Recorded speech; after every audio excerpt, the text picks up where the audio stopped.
මෝනිින් හැමෝට මොන්න අදාපි බුලතයෝදයාගේ ගම බලන්න යන්නේ ඔයාලා හැමෝම ජනප්‍රවාදවල අහල ඇති සොරබොර වැව එමනැත්තම් මයංගන් ප්‍රදේශයේ තියෙන ඔය විශාල වැවක් ඒ සොරබොර වැව හදපු ඒ යෝධයාගේ ගම විදියට සලකන්නේ මේ කිරිපට්ටිය කියන ප්‍රදේශය. ඒතර මම අද ඇවිල්ලා ඉන්නේ ඒ කිරිපට්ටිය කියන ඒ ගමට. වර්තමානයේදී මම හිතන්නේ ගම පොඩි ගම් කීපයකට බෙදිලා තියෙනවා. නමුත් කිරිපට්ටිය කියන ප්‍රදේශය තමයි පුරාවෘතවල සඳහන් වන විදිහට මේ බුලතා කියන යෝධයාගේ උපන් ගම වෙන්නේ. එතකොට අද වෙනකොට අපිට මයංගන ප්‍රදේශයට යනවා නම් 18 බංගුව හරහා පල්ලෙහාට බැහැලා තමයි ප්‍රධාන පාරෙන් යන්න වෙන්නේ.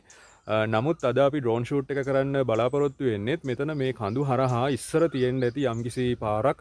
මොකද කරත්ත පාරක් තියනවා කියලා දැනගන්නට ලැබුණා මේ ඉස්සර කාලේ ඉඳලා තිබ්බ දැන් රං එක පේන්නවත් නැහැ.